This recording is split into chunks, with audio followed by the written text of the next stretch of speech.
Okay.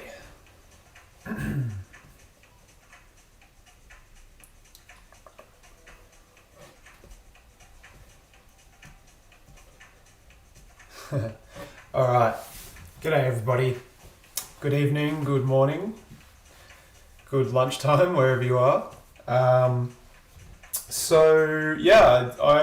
basically have been, working on these projects, doing bits and pieces and builds for a while, and I thought I may as well just stream them and quite possibly make some videos out of the live streams down the line, so that people who don't have the time or interest to follow along can see everything in a condensed couple of minute video at the end. But in the interim, I thought it'd be a really nice thing to just live stream to YouTube while I'm actually working on projects. So today I'm actually going to be working on pretty well the first stage of a new project. It's a cloud buster, an orgone cloud buster, if you've heard of those. Awesome, and if not, there'll be a lot more information in the coming weeks as that's being built. Now this is a pretty impressive one. It's been designed in CAD using Fusion 360, so there's lots of sort of sacred measurements and dimensions and everything like that built into it. So today we're going to just be making the mold for, it's an 8-sided star mold. Cheers. This is the model that I'm going to be, I don't know if you can see that. This is my first live stream using the new streaming software, so I'm still figuring out how everything sort of works to get all the camera angles right and the lighting and everything. But yeah, so I've 3D printed this and then painted it, which I'll show you guys a little more soon. And that's going to be what's called the master copy for making this silicon mold, which I can then pour resin and everything into. So I'm going to be live streaming this whole build basically, so that you guys can follow along and possibly learn something, or just come along for the ride. So to show you, I've got a couple of cameras set up here. I've got one of the build area. This is my trusty slab of iron. It's pretty covered in resin and bits and pieces, but we'll work on that as we go. We might get something nicer to look at eventually. There is also the intention of having a little, there we go. So we've got the hands, the work area, and also you can see me talking and such. So also, whenever you drop by, please feel free to drop a message in the chat box to the right there. I do have this chat box open on my screen in front of me, so I should be able to see if you want to contribute anything, ask any questions, or just say hello. I'd really appreciate the interaction and to sort of get a bit of a dialogue going with all of you who decide to come along for the journey. So with that, I think I'll probably just get started and we'll figure it out as we go. So what I'm working with here, actually finally have a vacuum chamber. I've wanted one of these for quite a long time, but unfortunately, really in this hobby industry, you've had to make them, DIY them, and even to do so then, they sort of start at about $500 to $600 for something of this size. So this is a 5-gallon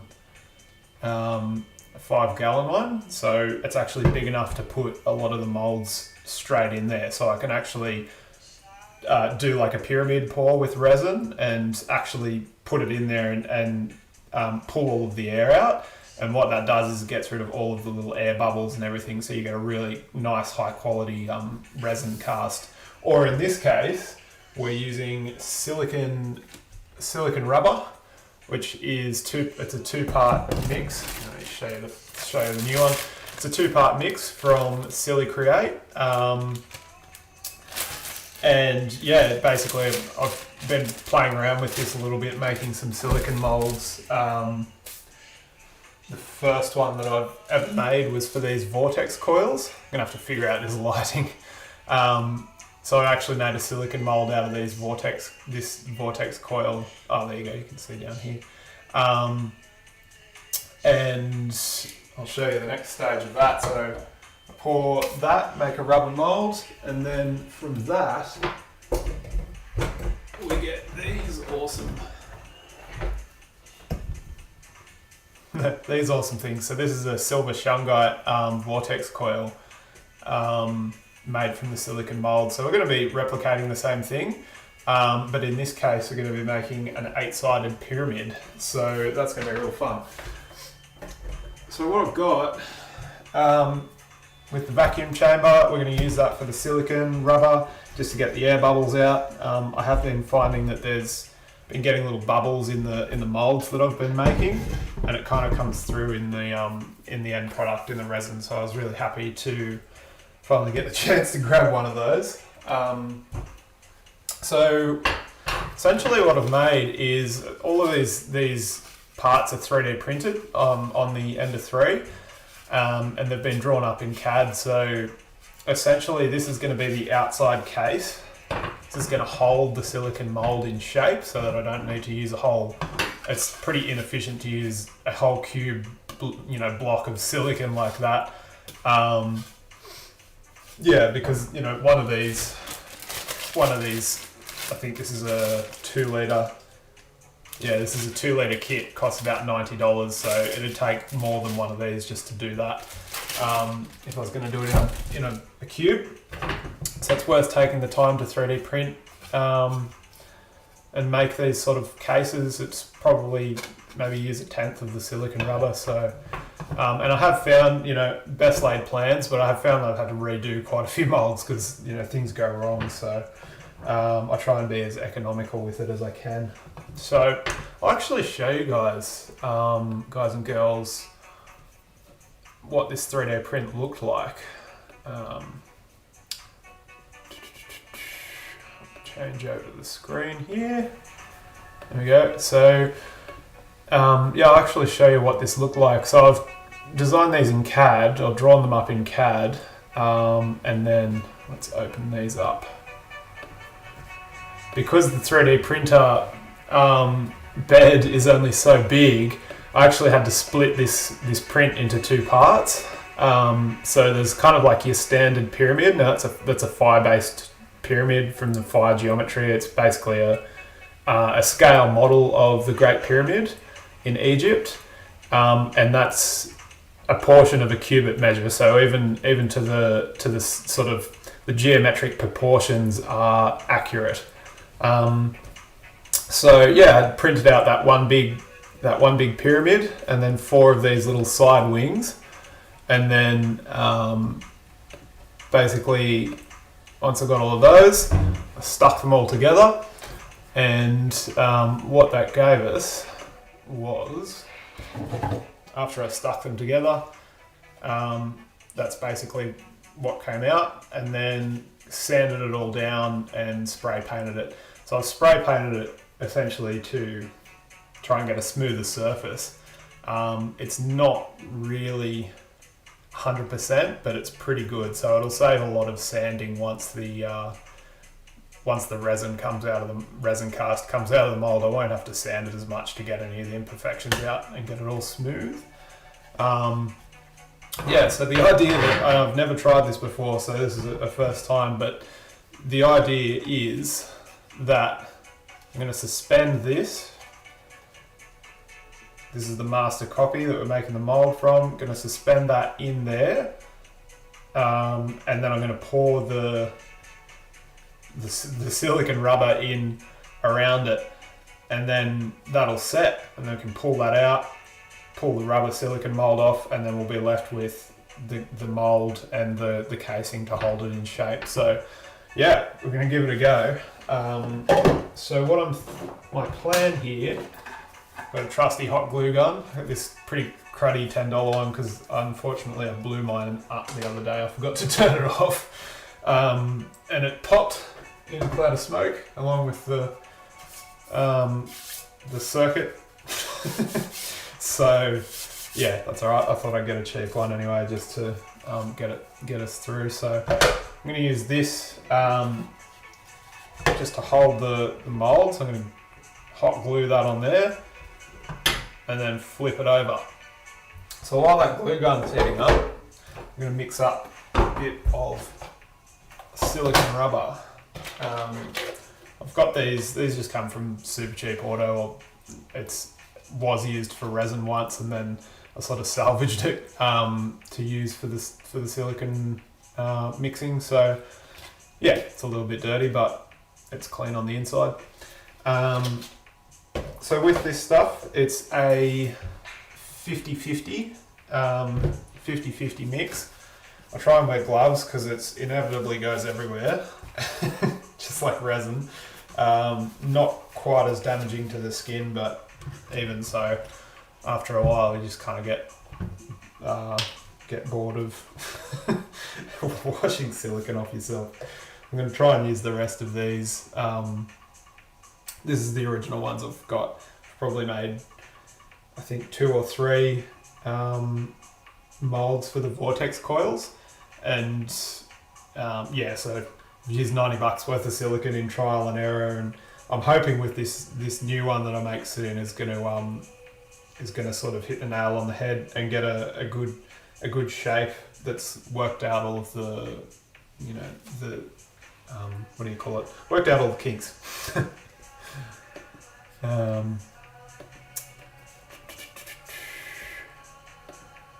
we go.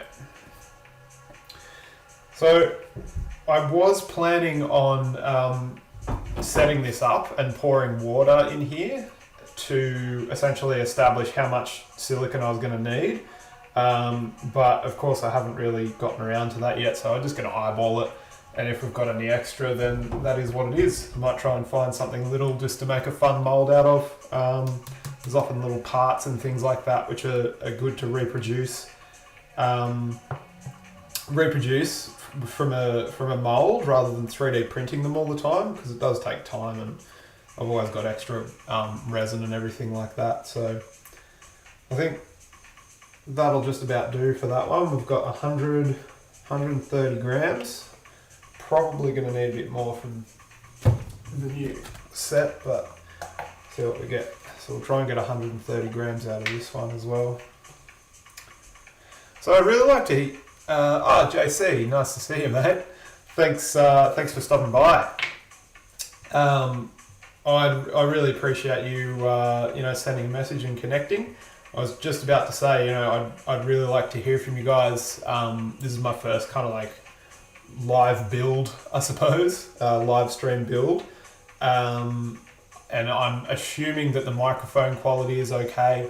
Just got a new microphone. If you don't like the music, let me know. All of that, and just if any feedback is really appreciated at this point, because I'm kind of just flying by the seat of my pants as per usual, and that's how I like to roll. But feedback is really good, because then I know, where I can improve. So I've only got 100 out of this, so we need another 30 grams. It's a bit of a bugger that it's not even. I must have done some pretty dodgy measuring in the past. But that's alright. So we've got 105, so we need another 25 grams out of the new set. I'll leave these sitting upside down somewhere else. Try and get a bit more out of them later. I was really amazed when I first went to... I've just seen. This is a different colour. I wonder if it's the same thing. It should be the same thing. So the new kit, 30A, 15A. It's a different kind of silicone. Different mix. There you go, first trap. We're gonna have to find something else real quick to use this silicon for then. What else have I got to make a mold out of that would be fun? I wonder if I could make like a crystal or a sphere or something like that. Improvisation on the fly. What can we do? If you guys got any ideas of what I can use this amount of silicon for, because this is not going to be enough to fill up this one. I'll have to use a new kit for that. I should have checked. Alright, let's have a look around and see what we got. We've got a crystal, can make like a resin crystal, little obelisk. That'll be fun actually. Let's make an obelisk. I've got this fluorite obelisk, so I might make a little mold out of that. And there you go, show you on there. Might make a little mold out of that, and then I can make little resin obelisks, just because. That actually looked really cool. I could make obelisks and then stick them out of the top of pyramids or out of the top of even this build, like eye pyramid style, but upside down. So there's, yeah. Anyway, find a little container for that. Might just use a cup. Be right back.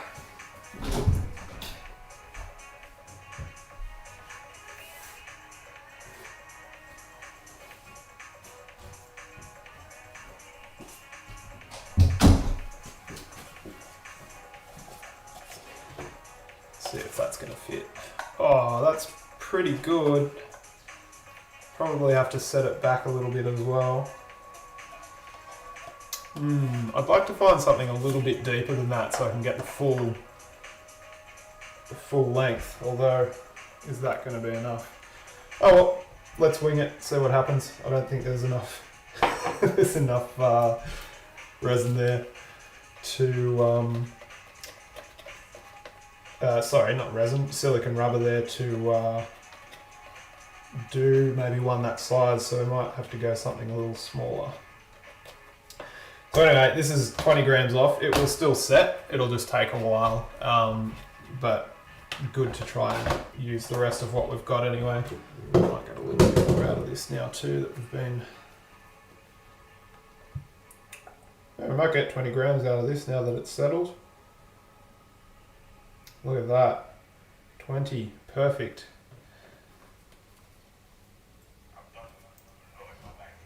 Yeah, awesome. So with this silicon rubber, I've found, you know, there's a lot of things online that basically say to minimize air bubbles, stir gently and try not to fold it too much and all of that. I've tried it all, and inevitably there are air bubbles in there. It doesn't seem to matter for the first maybe 2 or 3 times that the mold is used, but then I found the more times I used it, it kind of like the little cavities that were left by the air bubbles opened up more and more every time I used did a resin pour, and eventually I was getting like these little weird like oil build up from the resin in the cavity, which would then stick to the end thing. So I'm really hoping that this vacuum chamber will help minimize that and get rid of all those air bubbles. So it's good to give this stuff a really good mix. You don't want any pockets that don't set or anything like that. Actually quite excited to do this little obelisk as well. It's going to be really helpful for making sort of more decorative pieces, or you know, adding more decoration to the resin cast. I'm sort of envisaging having little resin crystalline clusters. Show you on this camera. So like a little one and a big one, a few different sizes that look like little geodes. Like sticking out of the actual resin cast, so I think that'll be really nice. We'll see how much we get out of this little mix anyway, and that'll decide what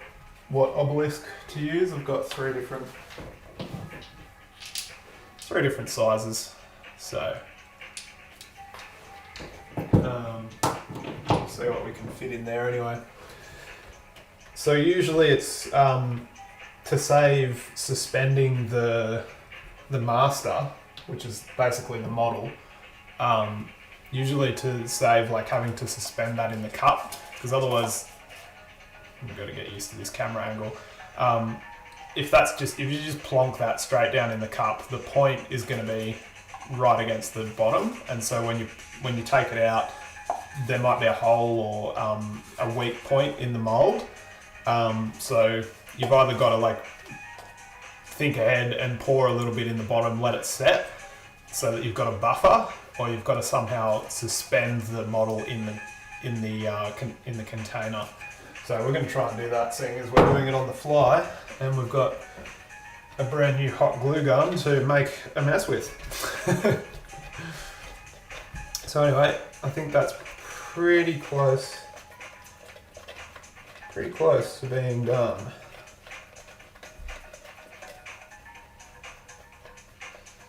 I suppose there's going to be a balance to be found as well, doing these like live streams where I'm actually making things. I'm kind of used to just doing all the talking, you know, reasonably quickly, and trying to be clear and concise about it, because obviously, you know, most of the live streams that I've done in the past, if you've seen them, have been very specific, trying to convey information. So I try to do that as quickly and as interestingly as possible. But seeing as this is a bit of more of a relaxed setting where I'm just doing my thing, I don't know, there could be a lot of time where I'm not talking as well. I'm not really sure how these kind of live streams are going to go, but I just had a bit of a feeling that it'd be a nice thing to do. I'm sure it'll evolve. So, all right, that's definitely stirred up enough. So let's get this vacuum chamber going. It's quite. I will speak on this vacuum chamber as well. Like, it's the first kind of mass-produced one that I've seen that's available in Australia anyway. It's got really thick, like that's the thickness of the acrylic sheet. So like it's thick enough to hold. I got it down to nearly minus 30 psi before, which is kind of like the maximum that the gauge has. And I did see it pull in a little bit, or bow in a little bit, but it's obviously way thick enough to hold no worries at all. The pot itself, you know, you get what you pay for. This whole kit was like $170 or something. It's a great pot. There's no weld seams on the inside from the handles. Usually that's a weak spot with these things, where there's a weld point, and sometimes it can get an air leak. So that's not a factor here, which is good. It doesn't quite sit flat on the ground though. There's a little bow in the base of it, but so it rocks a little bit, but it doesn't really affect anything. Comes with a little mat too, just in case you get a spillage, so I was pretty happy about that. Now the thing that did that wasn't as great was this it's just a one-stage vacuum pump. It pulls pressure, no worries, but it actually, the little oil, these things use vacuum pump oil, and the cap was actually a bit broken in the box, so the whole thing was just like, the plastic bag it was in was just submerged in oil that had leaked out of the pump. So I was like, no worries, cleaned it up, ordered some new vacuum pump, ordered some new, vacuum pump oil, filled it up, put it under vacuum, and then oil started leaking out from around the cap. So I am going to have to replace this, or get this pump replaced, whether it's a one-off thing where the cap was broken or it's just generally a bit of a flaw with the thing. But they've got heaps of these that they've been selling, so I imagine it's just probably a one-off where the cap's just been over-tightened or something like that and it's broken, but it still works. It just leaks a bit of oil and air pressure over time. So I'm making the most of it while I've got it, and if I can get a replacement, I will. But yeah, it's pretty good. It's pretty low noise too, which is nice. So let's get this happening. I don't know if you can see there. probably, yeah, you can sort of see there's air bubbles. You'll see them in a sec anyway when I do this. Let's get that in there. Plonk on the lid. There's no latches or anything, just this little silicone rubber rim just sits on the pot and it creates its own vacuum, so that's pretty sweet. Switch on the pump. And off we go. Close that off. So what I've seen happen with these pumps is this is kind of like the inlet valve, so we leave that open. That's pulling air down the tube through the pump. And then we've got this other little red lever here, and that releases the vacuum. So I've seen people release the vacuum too quickly, and as air flows back into the pot, out of here, it blows into the into the resin or into the silicone and basically blows it all over the pot. So we've got to remember to just let that off slowly, just to slowly let the air back in rather than make a mess. Right. So soon enough, you can start to see it bubble up. Now, I'm not sure that you'll be able to see that just yet, but you should be able to in a second. There it goes.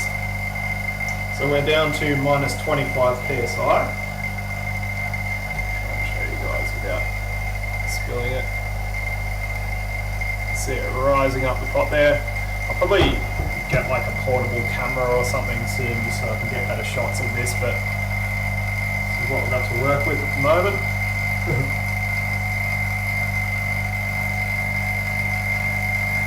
So once it gets to about minus 28 psi, the pump starts getting quite noisy and leaking oil, so I'm hoping once that I've got a proper oil cap for it, I'm hoping that won't happen.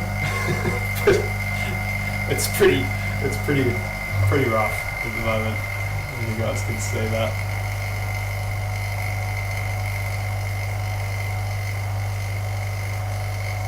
Minus 28 psi, so takes a little while to get the last couple, but I don't think it matters. So what I've noticed with the silicone is that it'll rise up sort of halfway up the container, and then it gets to about minus 28 psi, and it's like it just sort of like collapses back in.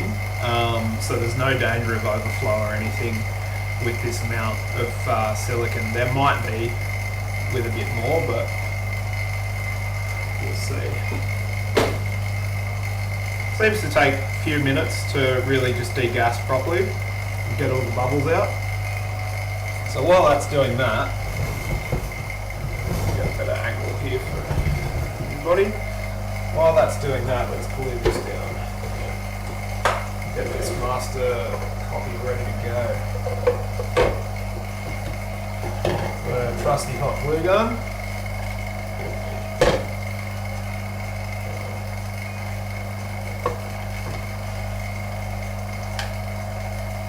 Just whack a bit of hot glue on there. Quick. On we go. Oh no. So this, the other thing I've discovered with layering paint from an aerosol can or just in general, when you build up the layers over time, I've probably done a good 10-15 layers on this to let's turn this off. Oh, it's still going. Probably done a good 10 to 15 layers of spray paint on this model to get it sort of smooth and shiny. But what I've noticed is that the paint almost doesn't set hard after a certain amount of layers. I've given it a few days to set, and it really hasn't sort of gone past a certain. Turn this off. It really hasn't gone past like a certain hardness after a while. So, unfortunately, there I did just put a few marks in it, but it's not perfect anyway. So we'll get rid of those with sanding. I'm really just this is a very experimental mold. I really only need to get maybe two or three resin casts out of it for it to be worthwhile doing. So it's actually specifically for this project, for this Cloudbuster that I'm making. So as long as I get that, I'm happy. Probably in the future, I'll focus on getting really much higher quality 3D prints, so that, you know, I don't really even have to do all of this paint layering and everything like that to get something half decent. It still took near on 48 hours to print just this model. So I think it was about 48 hours to print all of this. I had to do this in 4 parts and then glue it together as well. So you know, I try and get the droids to do the work for me where possible. Well, anyway, we'll let the... Oh no, it's still bubbling away. So this is holding pressure at about 29 psi, and there's still bubbles. It does seem to take a little while. So I think the pot life on this is 30 minutes, so it's a bit of a balance. But I figure if I give it 10 minutes even in the pressure pot, in the vacuum pot, sorry, just to fully get all the bubbles out, it's going to save a lot of work.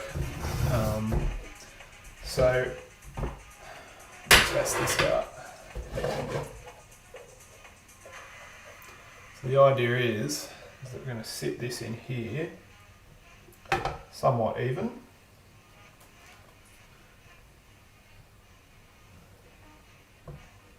Somewhat evenly. It's kind of hard to tell where it's at, being a star shape.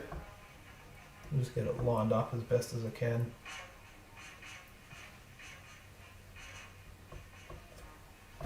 Actually a bit of heat, there's a lot of heat coming off that pump. My first time I've ever used a vacuum pump, so I don't really know what to expect, but you know, it works. Just. Yeah. What happened here? Alright.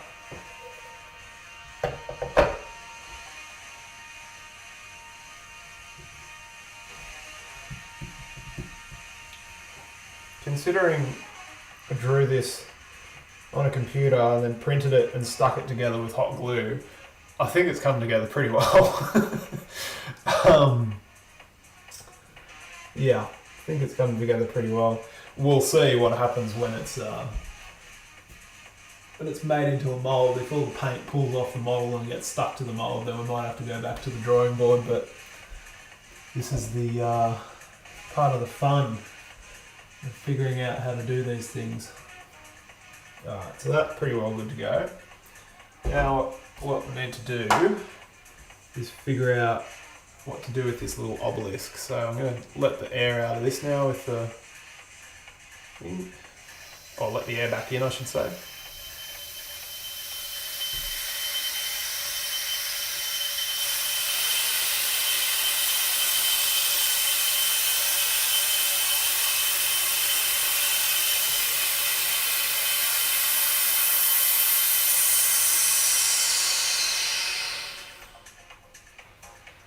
If somebody could give me an idea of the audio level too, if it needs to be turned up or turned down, that would be really helpful.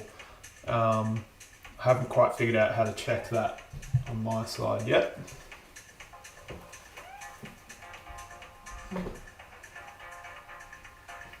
Okay, and there's our degassed silicon.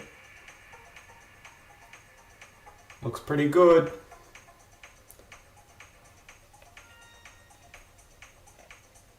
Looks pretty good. No bubbles to be seen. Well worth it. Alright, so at a glance, I think that this will do about 3/4 of this cup. So probably going to start with a smaller one, just to be sure. Start with this one, and then go from there, because I think trying to use one of the bigger ones. It's not really going to fit. It's not really going to fit in there and fully, and it's probably just going to be a waste. So this has just got a little bit of crud on it, so we'll give it a quick clean. It's funny, like internally, I kept going, "Oh, I should have organised this before I did the video. Like I should have cleaned the things. I should have like checked the quantities and everything, done more preparation." But I gotta keep reminding myself that this is a workshop live stream and not a presentation video or anything like that. So this is part of the action. It's part of how it goes, really. Everything is what it is.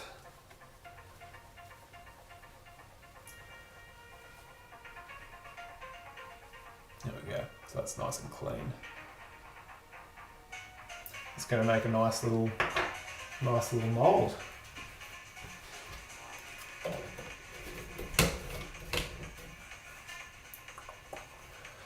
All right. So now the question is, how do I hang this or suspend this in this cup without the point sitting on the ground?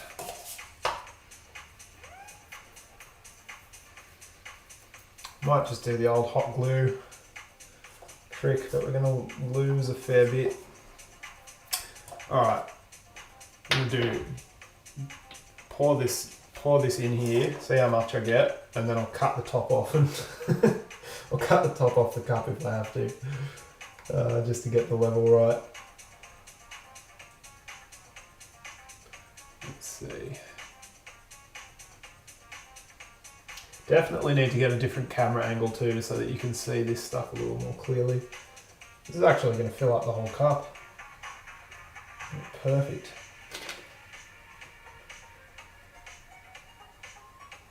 There we go.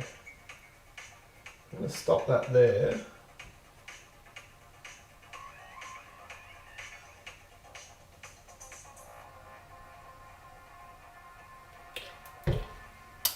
So we've got, really need to do something with this light. First live stream, new setup, I'm figuring it out. There we go. So the cup's pretty full. So what that means, yeah, it's a perfect size for this, so we'll go with that. What happens if we use this one? A bit of a longer go at it. It's pretty well the same size, just longer. Yeah, that's perfect. Perfect. Okay. 1 sec.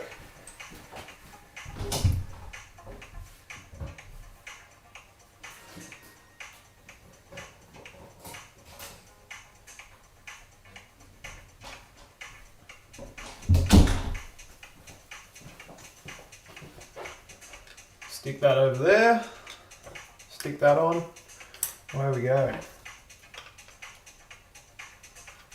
Give it a good amount of glue, don't want that to fall in. Stick it on. The good thing about hot glue is that it's easy to clean off, so you can stick all this stuff together, and if you make a mistake, it's really easy just to just pick it straight off, like it doesn't leave a ridiculous mess. So I've just got that on there like that. Probably give this one a little clean too. A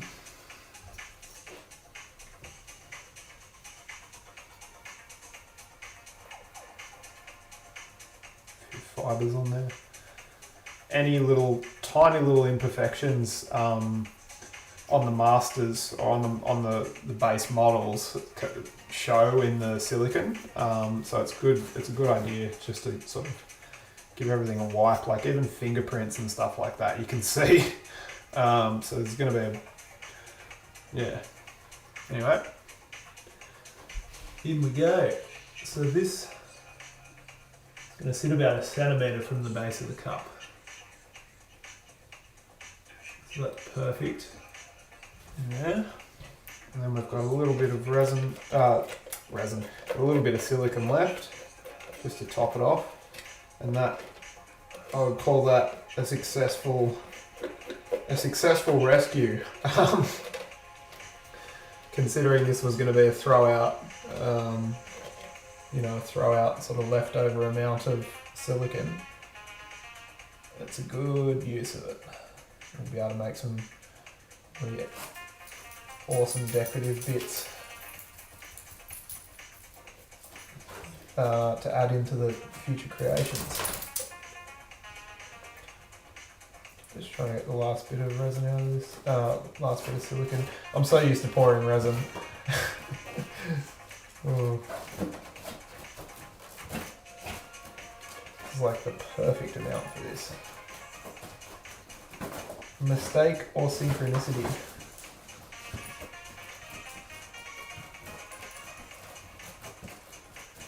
The inevitable mess. That'll do. Okay.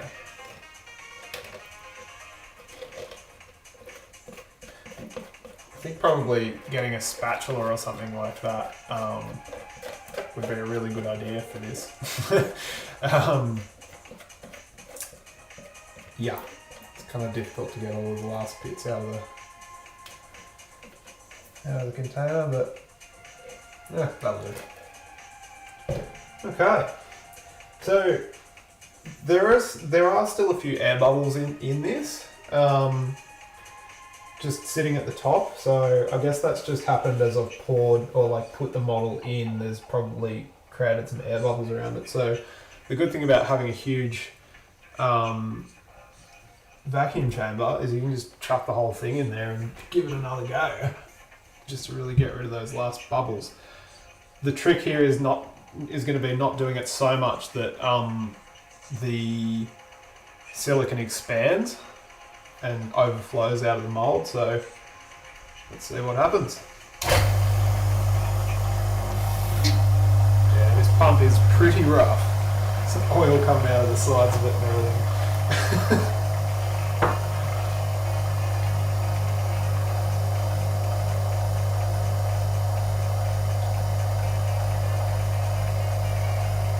That's popping those bubbles nice and quickly.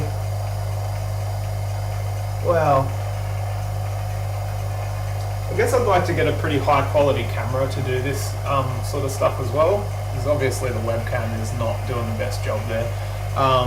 You can actually see like air vapor coming off the cup and like up to the nozzle. So you can actually almost see the air condensing as it's being pulled out of the chamber, which is pretty awesome. Just good to get those last few little bubbles out. We're down to 22 psi, minus 22 psi.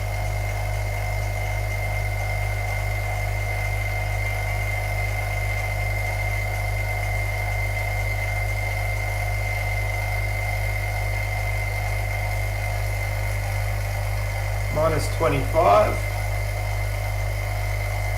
Still isn't looking like it's expanding much, so I guess degassing it earlier has made a big difference to that. It's all the air bubbles haven't really blown up and made the whole thing expand. So that's a plus. But yeah, possibly getting a bit of a high quality camera that I can use to pan around and things like that and show you better shots of what's actually going on would be really nice in the future. But obviously can't go crazy straight up. This is really an experiment as well, with the live streaming and doing the creating live. It's a bit of an experiment, so I don't want to go out and buy a $1,000 camera. Oh, okay, so it's pretty clear. That's awesome. You can glue it at the end to a stick. Yeah, absolutely. I think there might be a bit of a delay. I think there might be a bit of a delay in the video. So obviously, JC just sort of given the suggestion, which luckily is what I've done as well. There might be maybe a 30-second delay or more in the live stream. We'll work on that. Might have to check out some other ways of getting the live stream happening, but that's alright. So yeah, it just so happens that that's what we're doing, I think, if that's what you meant. I can glue it at the end to a stick with the hot glue, yep.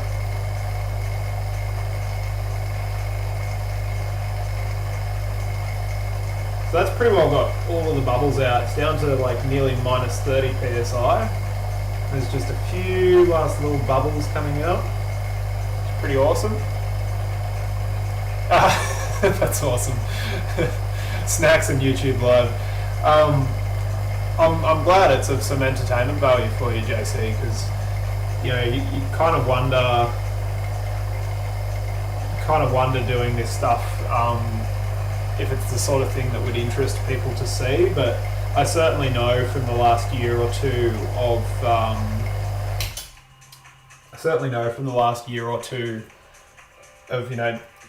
sharing this sort of stuff on Facebook. I know that there's a lot of you out there who make, whether it be orgonite or resin casting or all of these different vibrational creations. I know that there's a lot of you out there who do that, and so when I was thinking about what I would like to see, really, as far as entertainment goes, this is pretty much it. I like to see other people making things. Obviously, you got like maker videos on YouTube and things like that, and they're like the super polished, kind of like production style videos. But yeah, this is a little different again, and I'm thinking I'll try and blend the two eventually. So we'll do the live streams, figure out what's what, and then maybe turn those live streams into the production videos for the condensed version. If you miss the live streams or whatever, or just don't have time, then you still get to see what's going on. So this is just sitting at like nearly minus 29 psi, and there's still bubbles just popping, so I'm just going to leave it in there, really. Like, there's no reason why we couldn't just leave that in there until the resin until the silicon sets. It's probably only got another 10 minutes before it sets,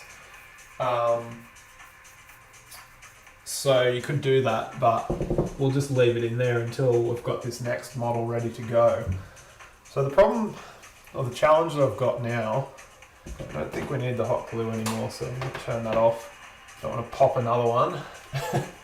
It was not a pleasant smell, let me tell you, when the last hot glue gun blew up. It was fried plastic and glue, and yeah, it was pretty rough.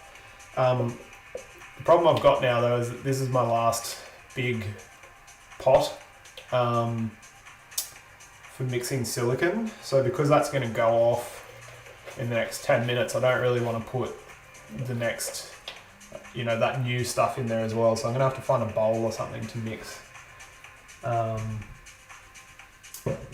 the new stuff in. Obviously we've got a mess here too. So what have we got? Isopropyl alcohol and acetone. There's two of my best friends in here because there's always resin and just everything.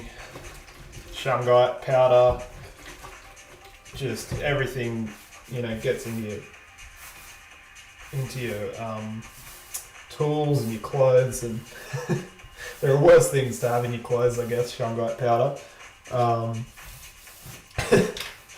bit of shungite magic to go with you, but just with this slab, I just use whatever. Usually acetone for the resin. It's the only thing that really lifts resin off surfaces, but for things like silicon, isopropyl alcohol works fine, and it's not really toxic or anything, so it evaporates quickly. That's still bubbling away. there's probably only like 4 or 5 big bubbles happening there now. So, and the pot's holding pressure really well, even though there's a bit of a leak in the vacuum. So I suppose maybe when the vacuum gets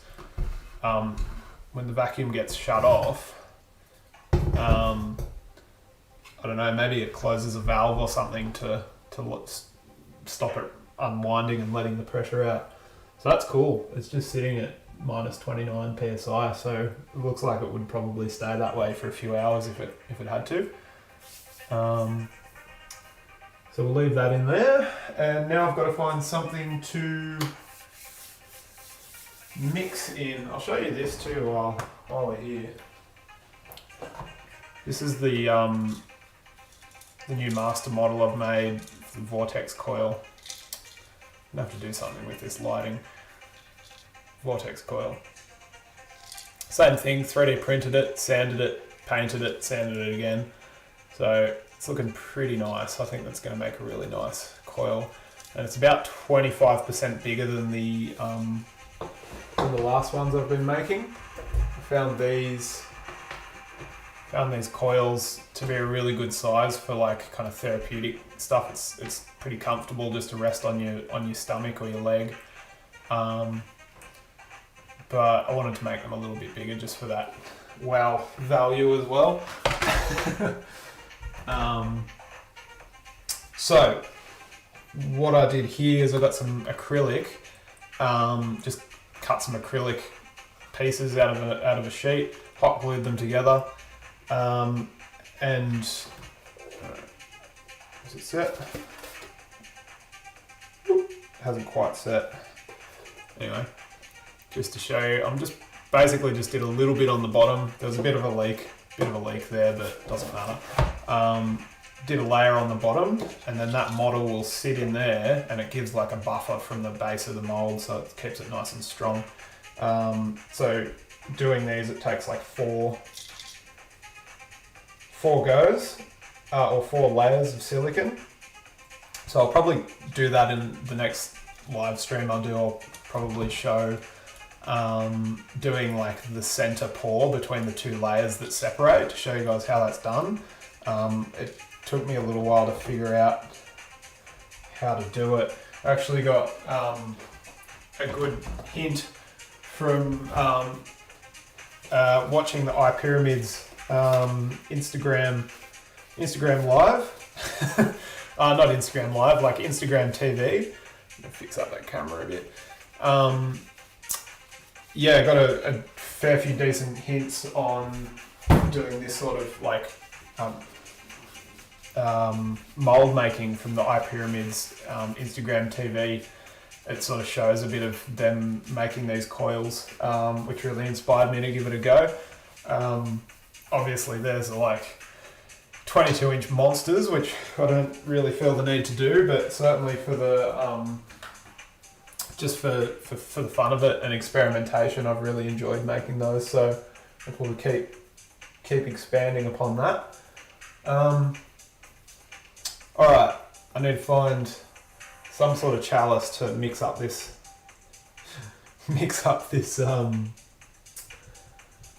this resin in. How are we going to do this? Give me 1 second there, guys. I'll see what I can find.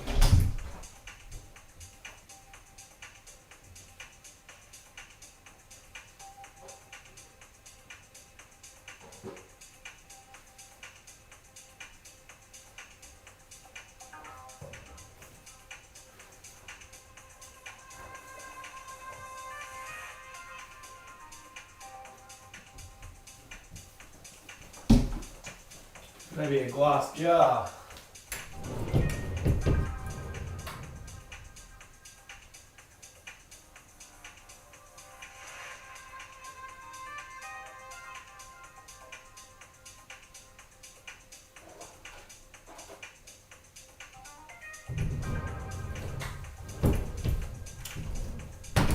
Getting cold. Tupperware. That'll get the job done. If in doubt, use Tupperware. Alright, so I had a guess can always mix up more if you need to. But at a guess, to fill this here little contraption, gonna need maybe half a litre or so. Let's see.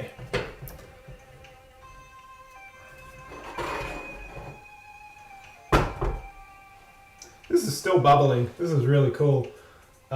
This little cast that we're doing in here, the mold cast, it's still just bubbling away. The air bubbles popping. So it obviously takes a while for the air to work its way through the silicon. It's still holding strong. It doesn't look like it's lost any pressure at all though, which is really cool. So we'll just leave that in there until we want to put the next one in, I guess.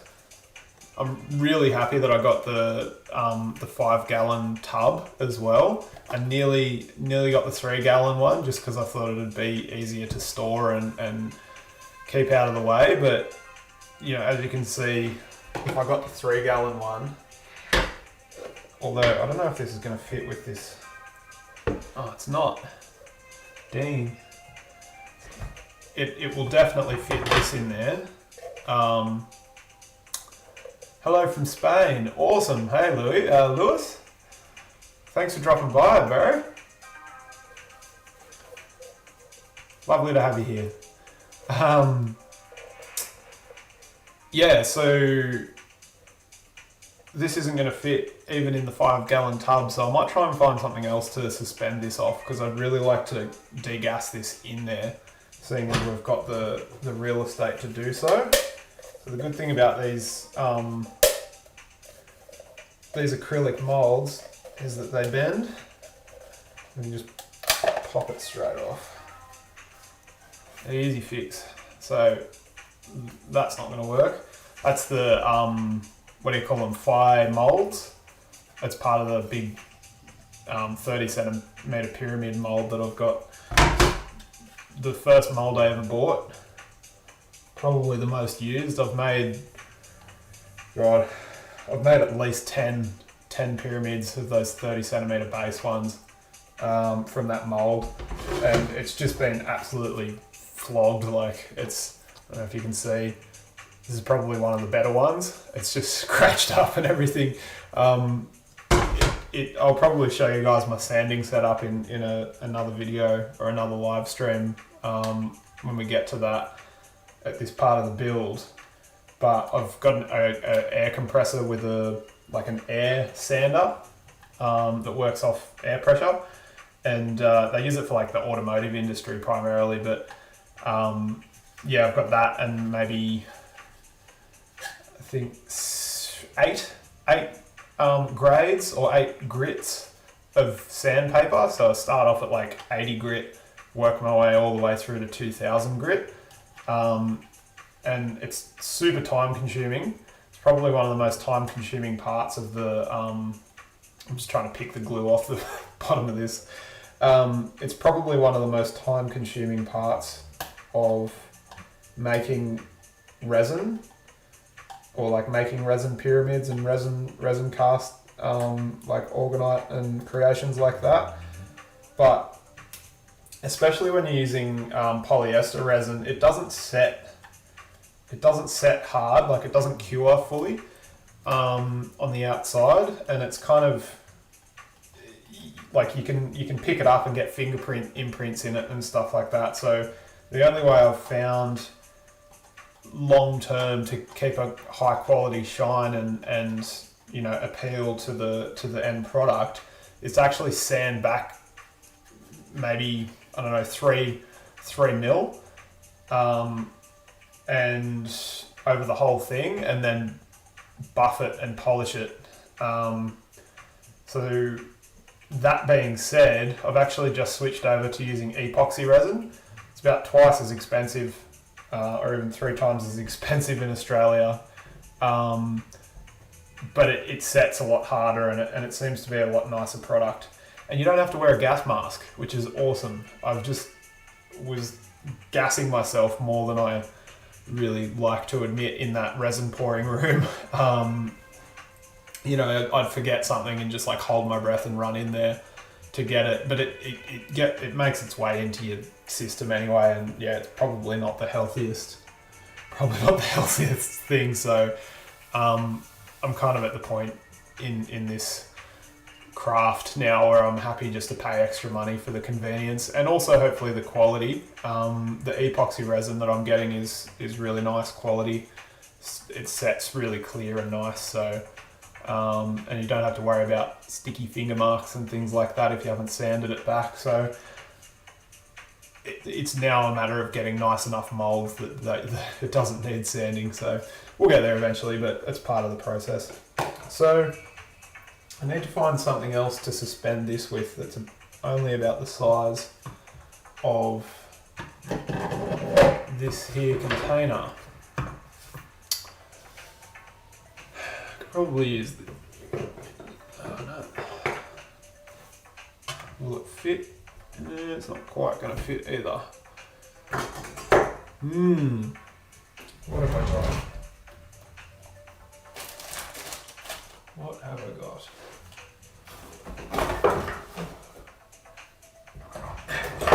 That many bits and pieces in this workshop, but there's always something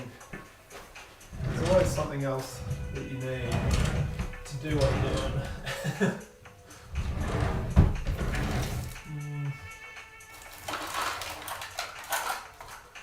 This work.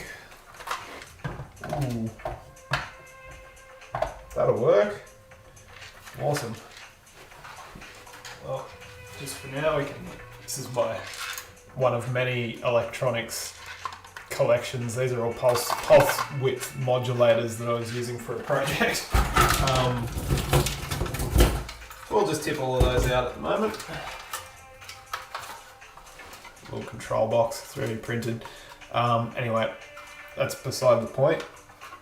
Hopefully I can stick that on. Pretty rough, but that's not going to work either. Try again.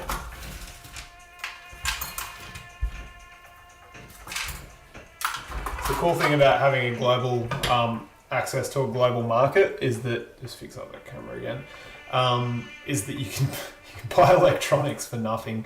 These are off AliExpress. I think they were like $1.80 each.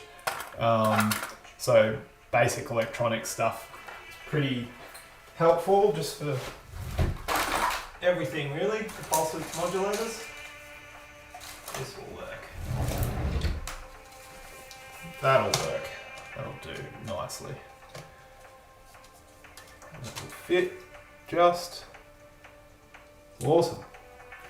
Still a few bubbles coming out of that one too, so it's obviously worth leaving it in there.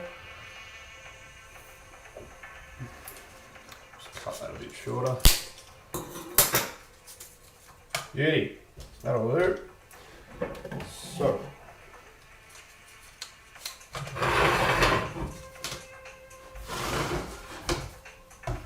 I'm trying not to scratch the paint up too much on this because it's quite soft, as I mentioned before.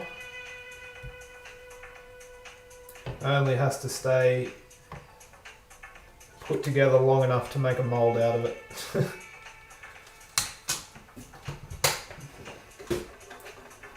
So, heat up that hot glue gun again. I'm really impressed with this pressure pot. Like, you know, 170 Australian, like it's probably like 140, 150 US. You know, you get a pump, a big 5-gallon pot, all of the pressure gauge and bits and pieces. Like I couldn't make this. I couldn't make this, probably even just this portion here, for that money. You know, or maybe around about that money. But yeah, getting your dodgy, leaky pump for that price too is great. I'm not going to talk too much smack about this until I email them and possibly get another one and see. If the second one breaks as well, then we might have something to say about it, but I'm going to treat this as a one-off just for now. So yeah, I'm just waiting for this hot glue to heat up. heat up again. A few little bubbles going on. I think that's pretty much all I've got to do tonight is get this sort of poured and just leave it to set overnight. And then I'll probably come back tomorrow and just do another little stream of the demolding. And what I'm thinking, I'll actually show you guys. I'll give you the sneak preview of what's coming up. You won't even see this stuff on Facebook, but I'll show you. Just find it on my computer and then I'll chuck it on the screen. Where is it? Here we go. So I've got these little. Open those. And a slideshow.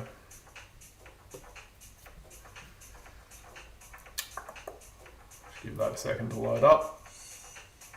Oh. It's always a new thing to install. I'll show you guys that in a sec. It's the 3D rendering that I've done of the CAD drawing of what this mold is actually for. Bugger it, is not going to do a slideshow. I'll just show you one photo at a time. Alright. Screen. Ooh. Get rid of that. So, this is the 2D image. I trust that you guys can see that. It's kind of just got the dimensions and everything of the Cloudbuster. There we go. And yeah, it's good. I can see that's coming up on the live stream. On the live stream. So yeah, that's the Cloudbuster, and then I've done a 3D render of it here. So essentially what it is, there's an upside down, so that's that 30 centimeter base pyramid. You know, the standard large size pyramid. It's inverted. And then this little 8-sided pyramid mold that we're making here is going to be in the center, and there's going to be an extra special device set in the middle of that 8-sided pyramid. It's primarily tensor tech, which we'll get to later on. So that's kind of the base that the poles are set into. This will all be orgonite, this inverted 30 centimeter pyramid. And then yeah, I've got a timber base. So for those astute in geometry, you can actually see I've designed it so that the timber base aligns with the 8-sided star pyramid to make another pyramid in there. So you've kind of got like 3 in 1, which is pretty cool. I kind of nerded out pretty decently on this design. And drew it all up to scale and everything like that in CAD, so that I knew, you know, I had to make molds anyway, 3D print the molds anyway, so I thought I may as well do it all to scale and make sure it all fit together the way that it was in my head. So that's kind of that.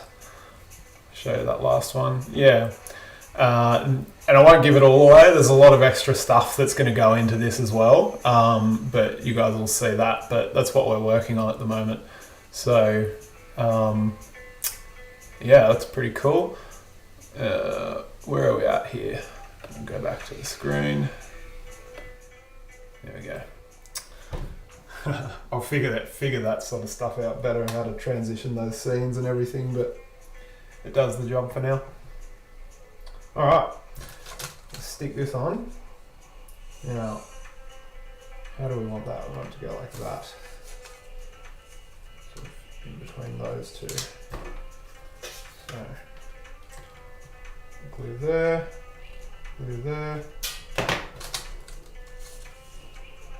wham bam.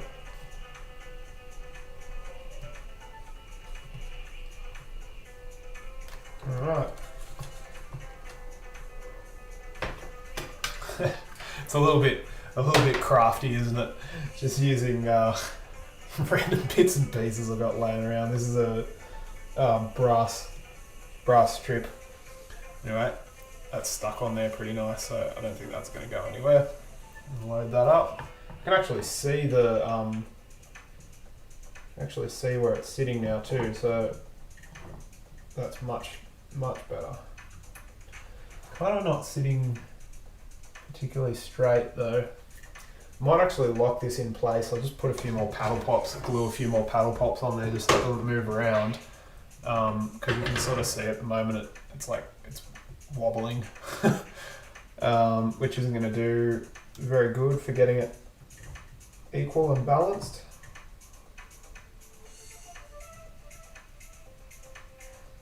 Get it all lined up.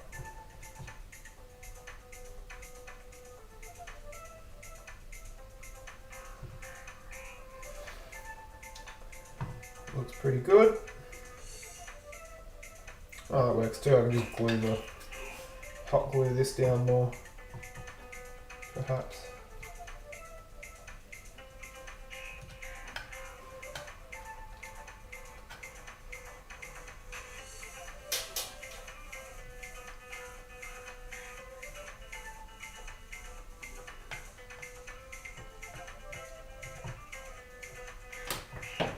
Stringy mess. Yeah, it's still moving a little bit. Grab another paddle pop or two.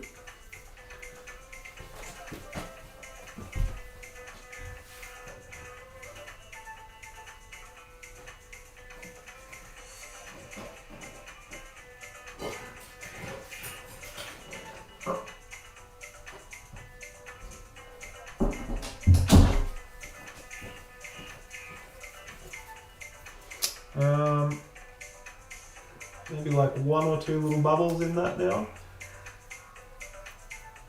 Doesn't look like they're moving, so it's probably nearly set. So I might just let the gas out of this just to get rid of, yeah.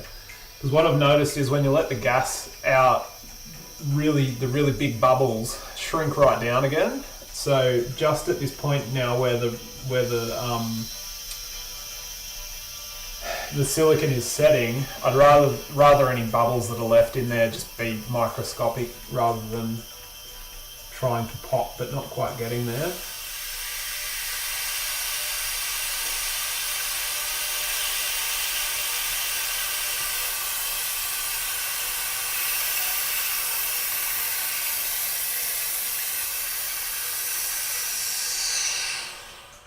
And that's that. Bubbles be gone.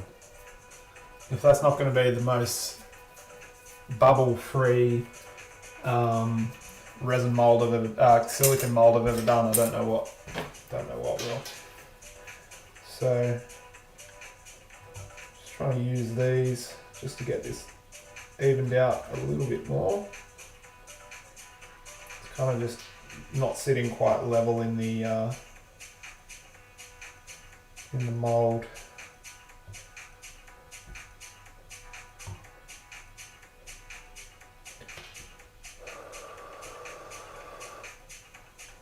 Come on.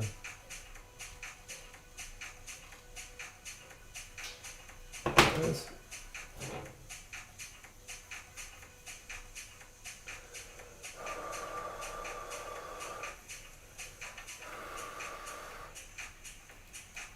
Just taking a little while to set.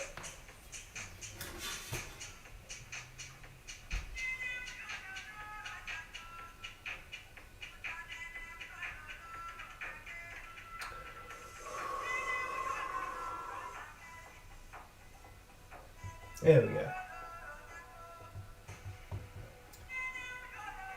That's pretty good. All right. Get rid of some of this. Trusty Tupperware. And keep that hot glue gun running.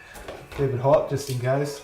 I have a sneaking suspicion there might be a couple of leaks in this, seeing as it's 4 pieces glued together.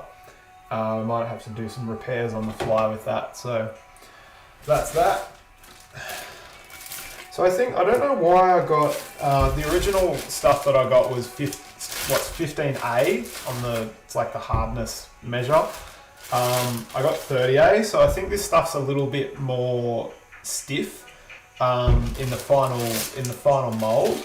So it's a little less flexible, but probably holds form a little bit more. I think from memory, the reason I got this as opposed to the softer stuff was that I'll grab one of the old molds and show you.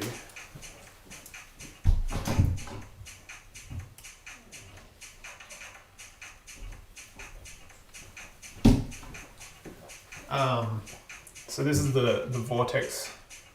Come on, there you go. This is the Vortex coil molds that I made. This is the last one I've been using, and you can sort of see that I left like a good 2 centimeters.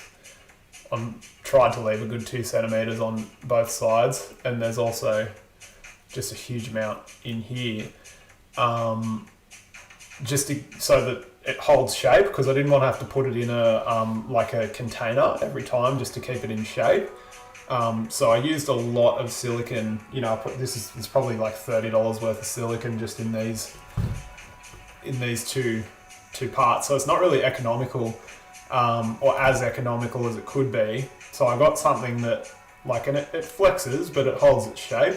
So I got something twice as thick, or twice as hard, I should say, for this new Vortex coil mold, and then that way I don't need to use as much silicone.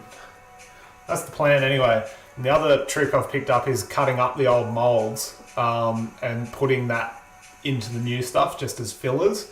Saves a fair bit. It's an absolute, I've got to find a better way of doing it. I've just been using these scissors to like cut up these molds, and yeah, my hand was sore for like a few days after I did the last one, so I'm gonna have to just get a big machete or something and just just chop them up, or some sort of grinder or something like that. But that's for down the road. We're just figuring it out at the moment. So the other challenge has been pouring this in from a Tupperware container. That's alright. Let's see what happens.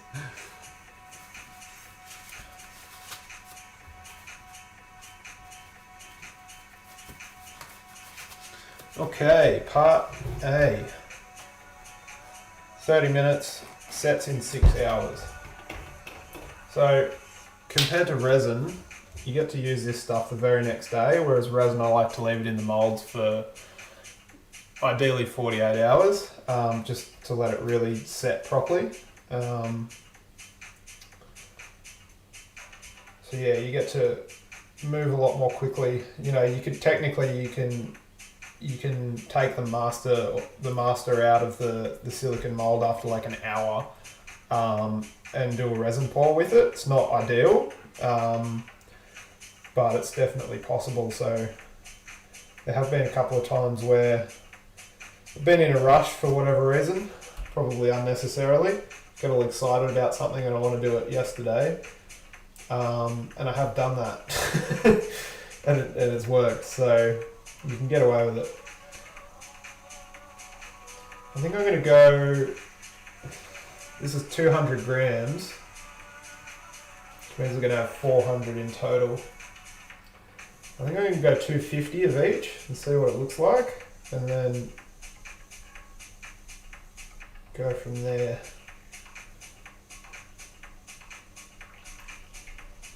$250, part A.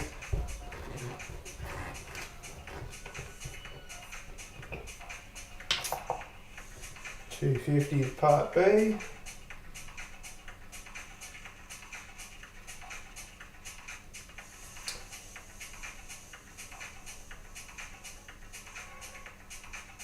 I've usually got a pretty good eye for for estimating quantities. I've been a gardener landscaper for 6 or 7 years, and the amount of times I will order something and sort of go between, oh, it's not quite enough, or oh, it's too much, as I'm rolling it out, and it's literally like exactly what I needed 99% of the time. I don't it's very rarely that I'll have materials left over or under, and so that seems to transfer through to resin stuff as well. Not quite as accurate, probably because I haven't been doing it for as long, but yeah, this is a funny shape though, so it's kind of hard to tell. But I think 250.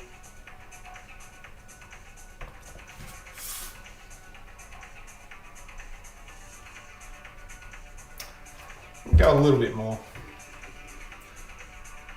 Can always make another obelisk. Two. So let's go another 30 of each, and we'll leave it at that. 30, 60.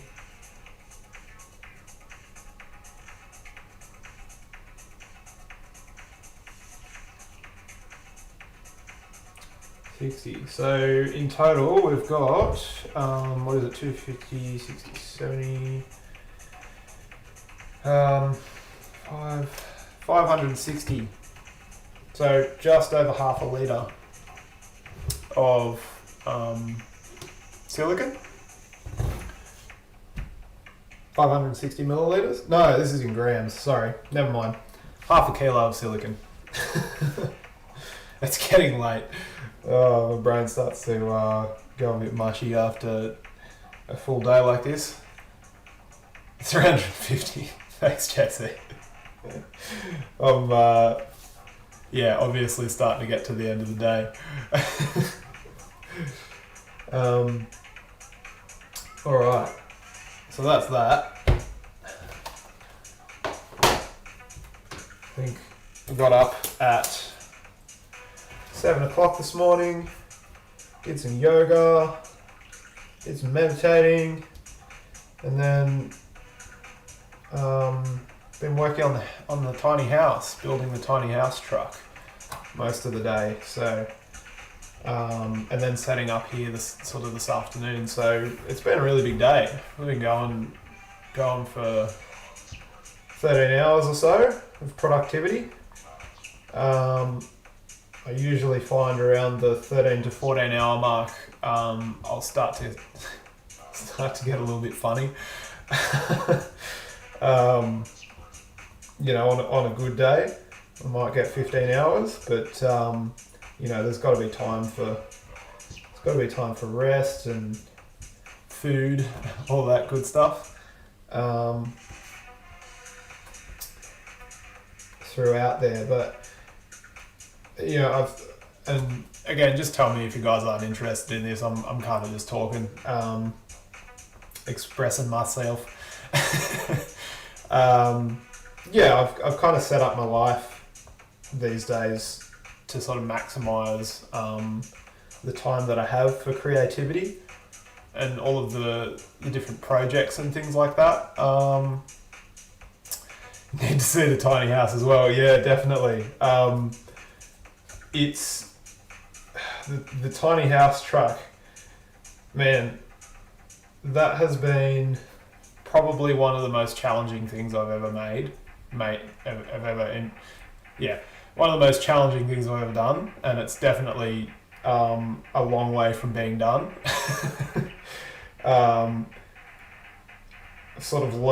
Been learning the process of, doing things the right way the first time. I know that's like a far call to expect that of myself, but it's not really what I mean. What am I trying to say?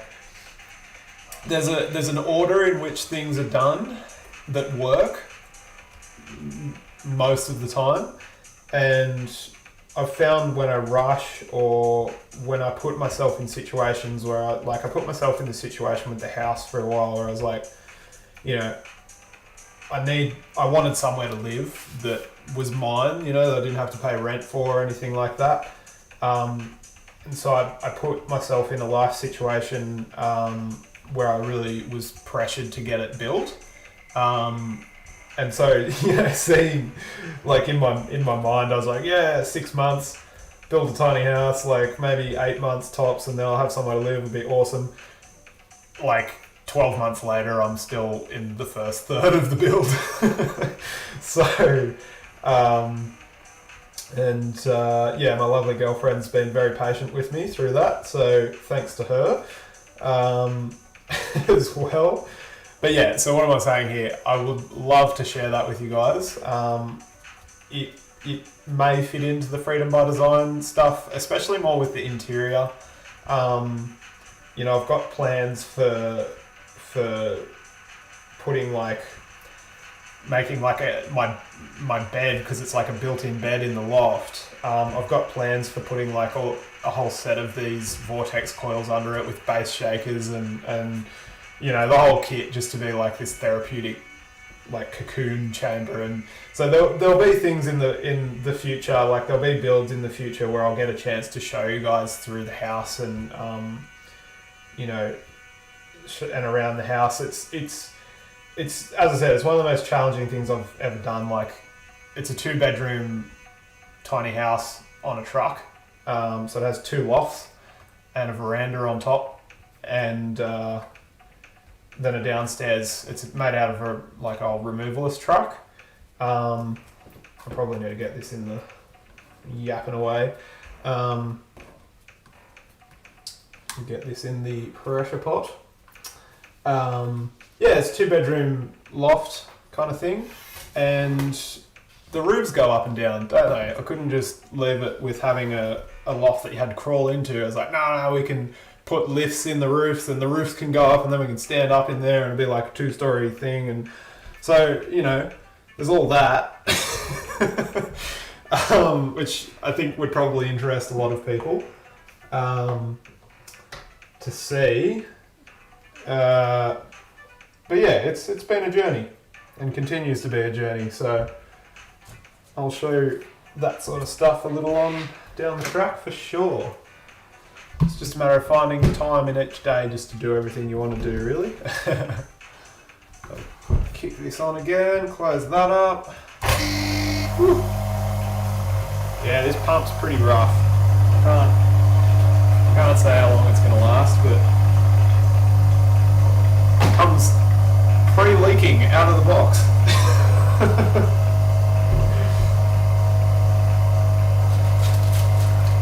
I've also found just like, same with resin and everything like that as well. Yeah, it's gonna be amazing, JC. It certainly already is quite impressive, but yeah, I'm just getting into the flow of building and everything like that. At this point, I like to put the silicone back in the bag as well, because it ends up getting leaky bits around it. Same with resin. You just get resin everywhere. Eventually, it gets on the table or wherever you're storing it. So it's good just to chuck it back in the bag, and that way you keep it all clean and fresh. Not that really matters.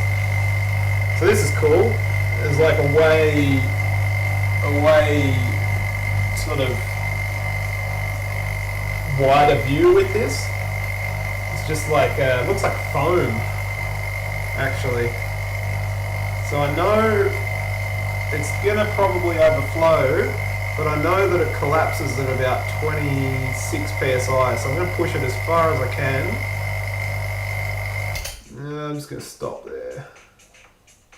What are we at? 26 and a half, minus 26 and a half psi, and it looked like it was going to overflow, so I might just let the air in a bit and then do it again. Because as soon as you let the air in, it just, I hope you can see that there, it just drops right back down. Pump on again.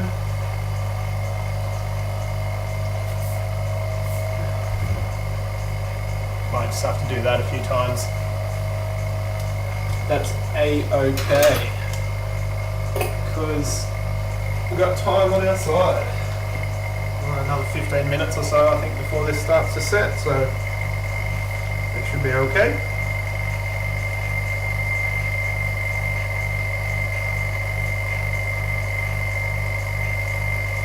Yeah, it's much better. and 25, and it's kind of just holding there. So that's pretty cool. Now that we've gotten on this obelisk train as well, making these little obelisk clusters, I'm really actually kind of keen to do a bigger one as well, so I can make some little obelisk clusters as part of this. Might even make it as part of this design, you know, like have the little obelisk crystals coming out of the thing as well, out of the inverted pyramid base, I should say.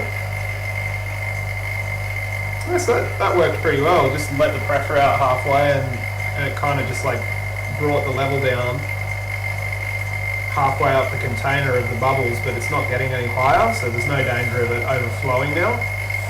And it's down to like minus 28 psi, so that's pretty cool. Just you right there, buddy?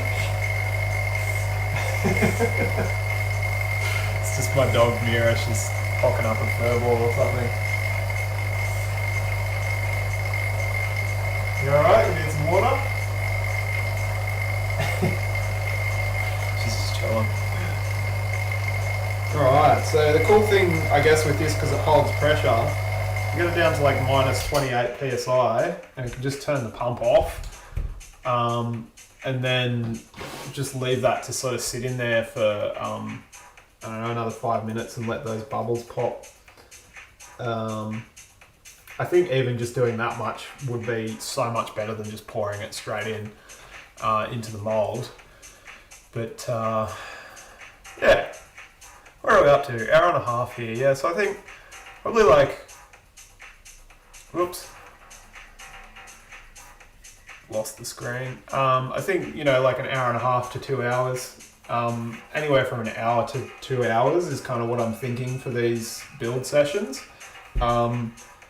Usually I don't really go any further than like 2 hours straight making things.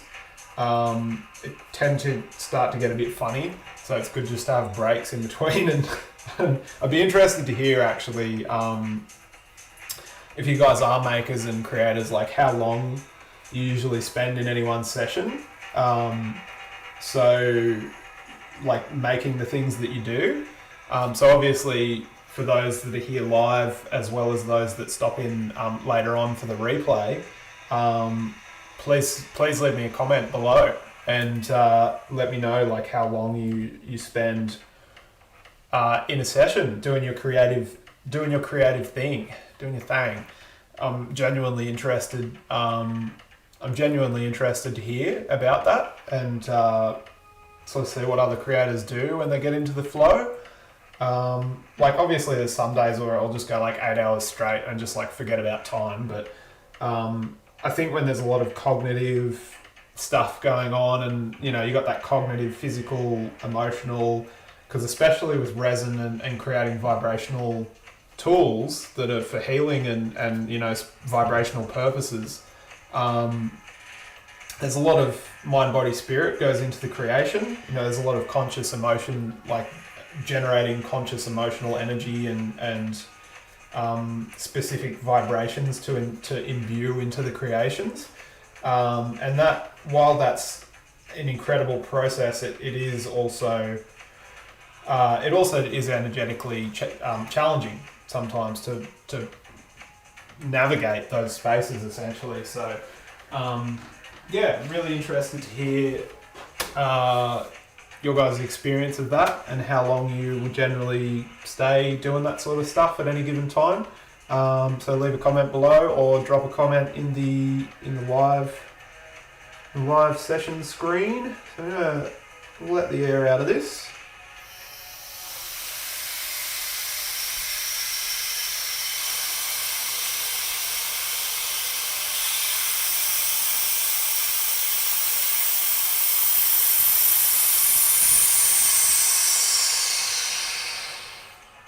Alright, and let's get a pour in. I just don't want it to set at all before I pour it in.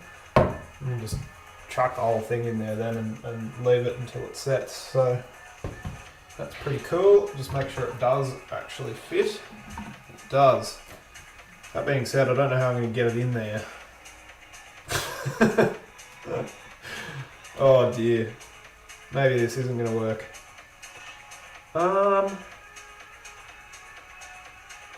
Unless I do it upside down, that might work. No, it's not going to work. Maybe that's not going to work. Okay. I might just have to pour it and just be happy with that. So let's just give this another go. I think we've still probably got at least another 10 minutes of,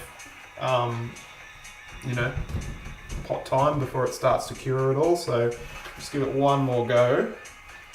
Get the last few air bubbles out, and then we'll just have to live with whatever air bubbles gather on the thing. Man, there's oil pouring out of this thing. Oh dear. Definitely gonna have to get that replaced. Anyway. Let that do its thing. 20 minutes to 1 hour after you're getting funny for me. Alright, yeah, absolutely, JC. I can imagine writing would be the same, pouring your mind, body, spirit into that sort of creation. 20 minutes to an hour sounds like pretty decent amount of time to be doing that, so that's really interesting.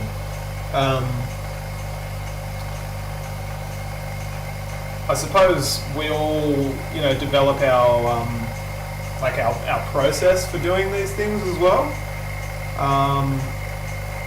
which over time probably takes less energy and you get more output.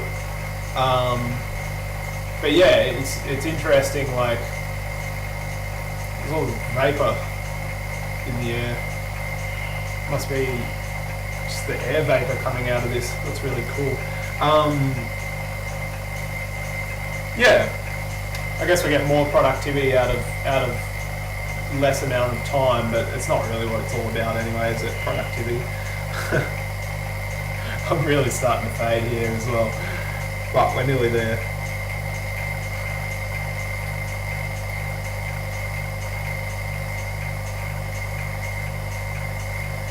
That's really interesting, JC. So is that like you spend like 20 minutes to an hour? Is that like actually like writing, or is like, do you spend a fair amount of time just sort of sitting and like thinking about or like pondering about what you're expressing as well as part of that flow?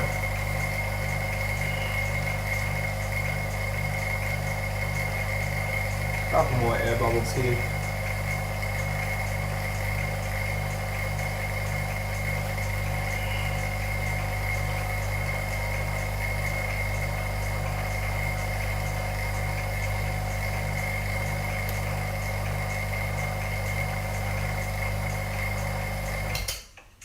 Okay. Well, there's a couple of bubbles in there, but I suppose, like, considering what that looked like when I was first degassing it, there is heaps of air that's come out of that, so it's still got to be better than just, not doing it at all.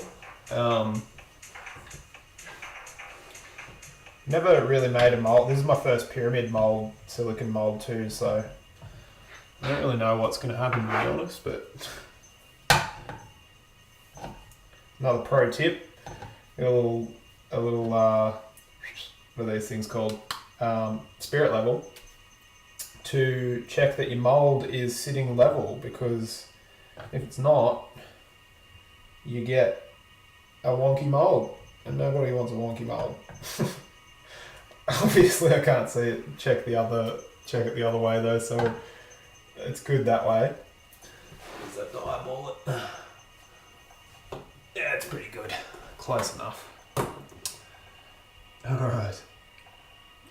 Let's get this happening.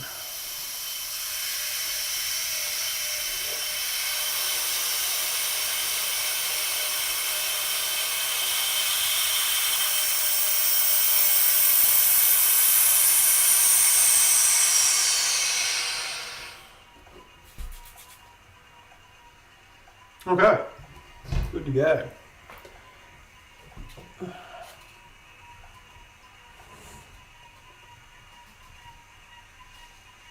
Figure out somewhere to put this thing. Alright, that's that.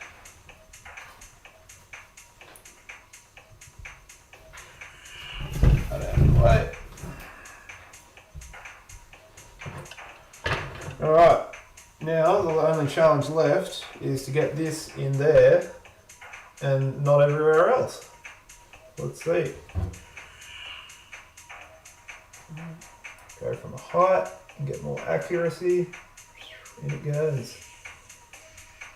There we go. This is going to take a little while.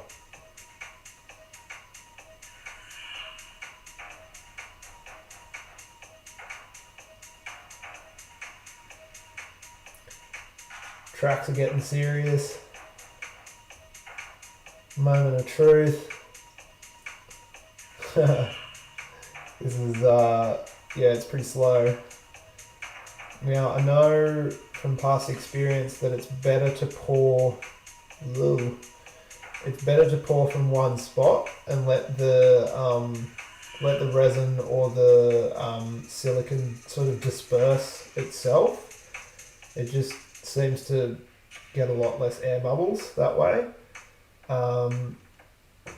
So that's kind of what I'm trying to do here, is just pour in one spot and let it make its way through the rest of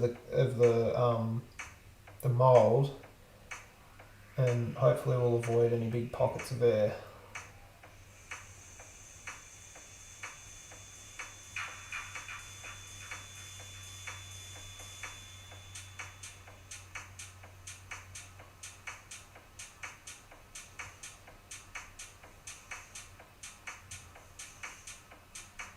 You guys can see that alright?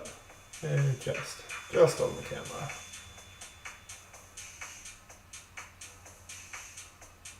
I think I need to get one more camera view of like almost like my point of view, I guess, or like at this level that I'm at. It's more of a close up. So you got like the zoomed out view, and then like the face view, so I can sort of talk with you, and then also a camera kind of like here or here, and that way I can like move around and get close-ups of what's actually going on. Not that you really need it, I guess, but for entertainment purposes at the very least, I think that would be really cool, and this is really for entertainment purposes, so why not? If anyone's got any suggestions on how I can do that, as far as like what camera would be good, please leave me a comment, because I have no idea when it comes to camera and audio equipment. It's not really my forte. Right now we're running on a Surface Pro webcam and a Microsoft Lifecam and a condenser mic off eBay, which I'm going to find out later on if the audio quality is any good. This is the first time I've used it. Certainly a huge step up from using the laptop microphone. And I have watched a few reviews or like videos about it on YouTube from other people who bought it, and it sounded really good. So I know it's possible. Whether or not it's configured properly yet is another thing altogether. Now, looking at where this is at, I think we're going to probably need a little bit more, quite possibly. But, oh, I'm making a mess. Rein it in.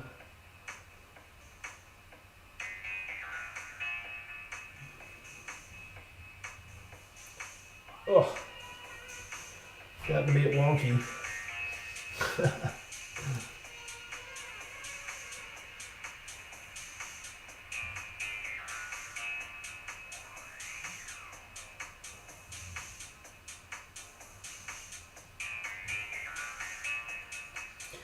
One thing I find really interesting about working at night and creating at night is that, you know, there's a lot of creative energy moving, and especially at the moment, just with the astrological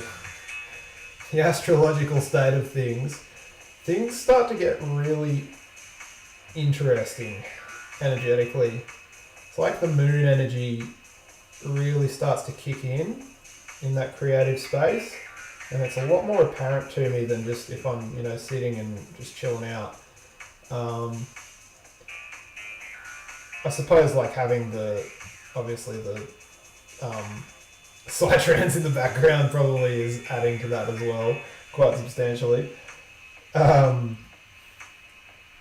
yeah, it's just fascinating how when the moon energy kicks in, as opposed to the sun energy of the day, things get far more astral and just a little bit trippy even, I guess you could say. Trying to concentrate like this for an extended period of time with an empty stomach is very interesting. But we're getting there. I haven't really spilt it much at all, which is great. And it's nearly full to the top. I reckon I might have done it. I might have done it again, where we've got the absolute perfect amount of resin of silicon for what we need. I thought we were going to be under,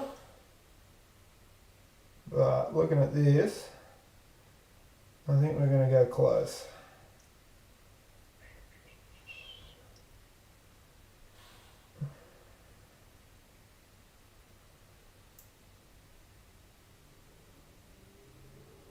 I'm just moving it around a little. I'm pouring it a bit more dispersed now because it's obviously filling up, so it needs a bit of time to disperse.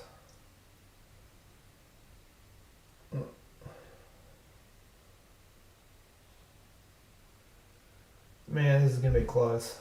I hope it works. Not leaking. No leaks. Woohoo! I'd already call this a success.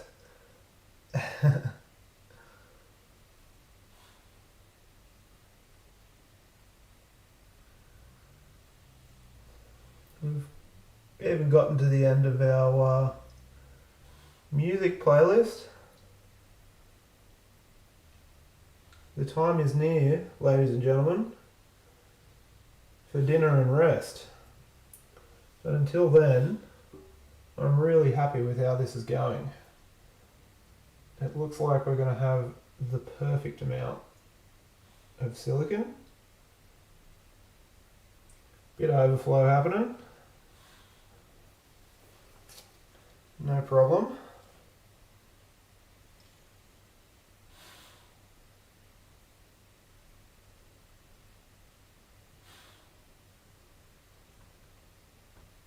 Beautiful.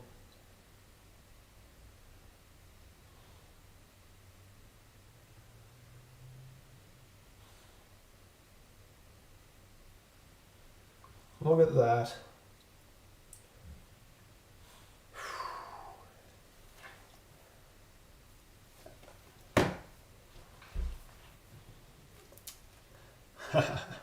Oh, got a few messages there too. I'll just get this all shored up before it starts leaking, and then I'll be right with you, JC.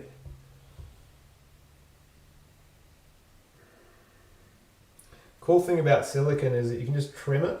So even if there's like overflow, you know, just weird little bits, you can just chop it off. So more doing this just to try and stop any mess going all over the place. This is actually starting to set. Probably needed to work a little bit quicker than I did, but that's alright. Just in time. We might just have a bit of waste, that's alright.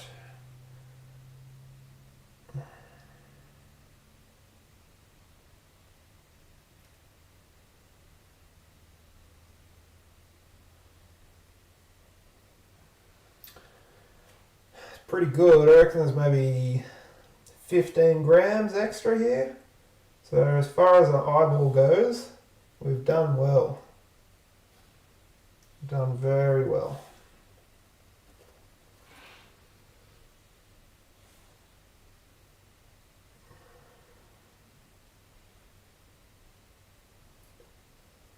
Alright, that'll do for that, and I don't really know if there's anything we can use this for.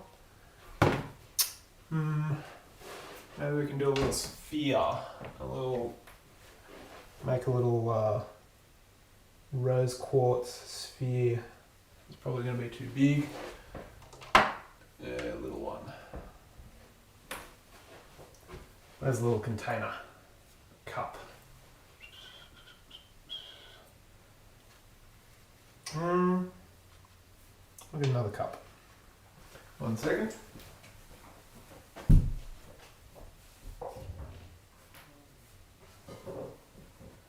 Oh, cool. Do.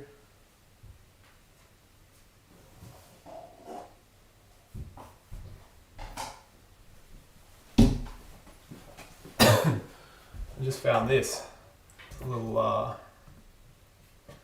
there we go. A little obsidian tooth. Don't really know what I can use that for, but you never know. Better that than it going in the bin. Where's the scissors?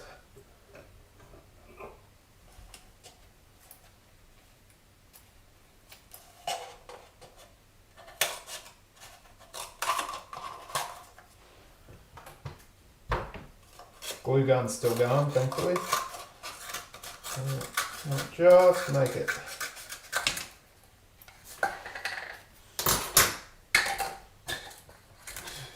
How are we going to do this?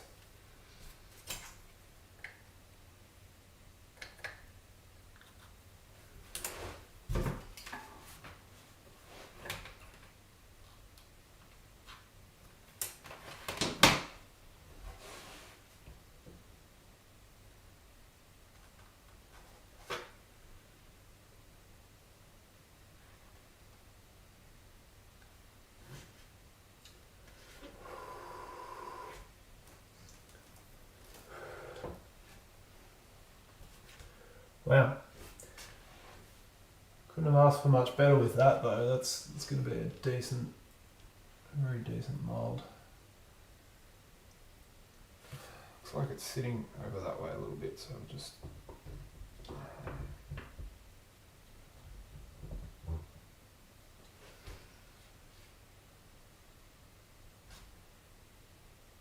few air bubbles, but what can you do? I got that cool little obsidian. Didn't quite go where it needed to go. Try again.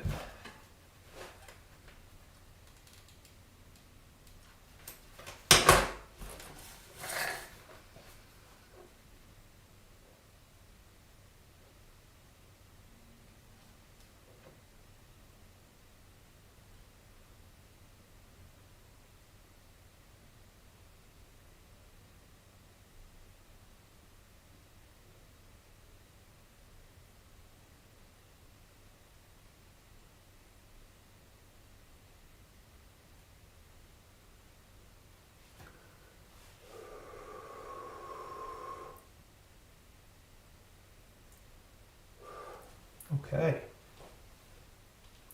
that's that. I don't know if there'll be enough in there, but maybe if there's a couple of little leftover bits like this in the next few days, I can get enough to fill it up. Pour it on in.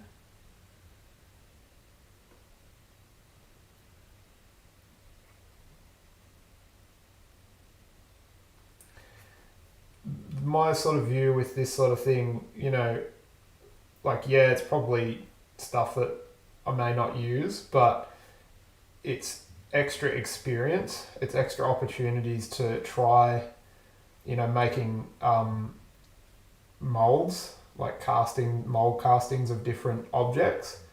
And because every object's a different shape and has different things, different nuances to it.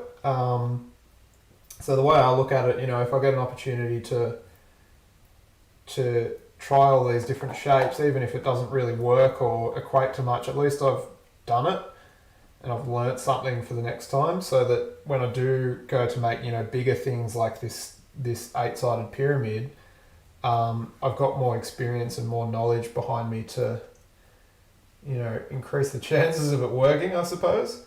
And in hindsight, I probably should have done this at a smaller scale first, but, doesn't matter. Yeah, we've got about half full with that, so I'm sure there'll be another opportunity with a little bit of leftover just to finish making a second part of that. So silicon, even after it sets, just like resin, binds. So you can do like a multi-stage. It's like a multi-stage kind of. You can layer it, and it can set, and then add another layer, and it'll stick together. So it doesn't matter. It's pretty much the same as resin in that regard.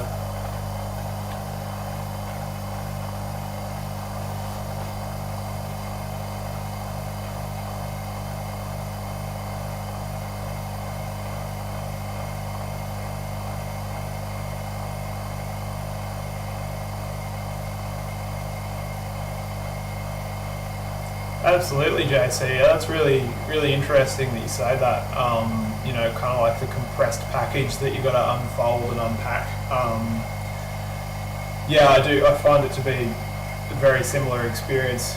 Getting those downloads or packages or whatever for the creative process. I suppose for people like yourself who have done that a lot. You start to get at your own sort of like, very intricately where you're at with that process as well. At least I do anyway. I've noticed that like the point of download is really clear and the inspiration point that comes with that, and then going through that process of unpacking and understanding and adding your own lens to it, I suppose. That's very interesting that you say that, because it's pretty well exactly what happens with me as well. So hey, awesome. Thanks for sticking around too. I know this has been quite a long one. I hope it's been educational and amusing for you and for everyone else who has dropped in, and also for those who watch later on. Really gratitude to you for being a part of this experience. And it doesn't matter to me if there's 1 or 2 people or 200, as long as it's amusing and brings some joy to at least one other person, then that's all that matters. So I'm really stoked with the kind of like first live stream build. I think we'll figure out a bit of a flow with it eventually, but the only way to find out is by doing it, so that's what we're doing. Couple of bubbles with this. I think it'll be fine. That's down to -28. Bubbles popping. So I think, ladies and gentlemen, that's pretty much it for the day, for the evening. I've made a good mess. I've got resin and hot glue everywhere. Whoops, there goes the light. Wrong switch. Sorry. Where's the other light switch? Oh dear, where's it gone?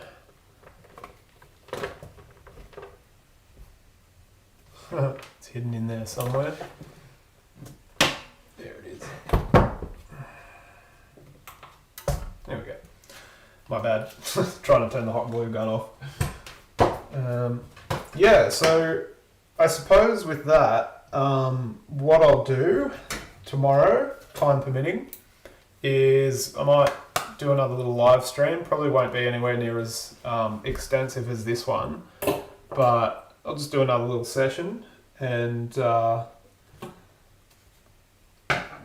do like a, what do you call it, like an unmolding when this is set, and we'll see what it looks like, and then maybe I'll even like start to set up like a test pyramid. Everything is absolutely indeed perfect. Thank you, JC. It's been good talking with you, mate. Always appreciate your presence in the space. But yeah, so we'll do like another little session tomorrow, probably take this out of the mold. The only concern I've got with this really is that the paint binds to the, if the paint binds to the silicon, it may like kind of like pull the paint off the model and set into the silicon. Even if that does happen, I don't think it's the end of the world. I could probably wash it with acetone, do like an acetone bath. And I'm pretty sure acetone doesn't wear silicon, at least anywhere near as fast as it does paint. It pretty well turns paint into a liquid. So even if that does happen, it's not the end of the world. So I'm pretty content that this is going to be a usable mold, even if we do have a couple of bubbles and things. And we've also got the obelisk. I'm really excited about this. This is like an excellent little creative accident, perfect creative accident, this little obelisk. And if we've got time, I might do a cast of this one so that we've got two different sizes. And that way it's kind of like another little creative package to be utilised.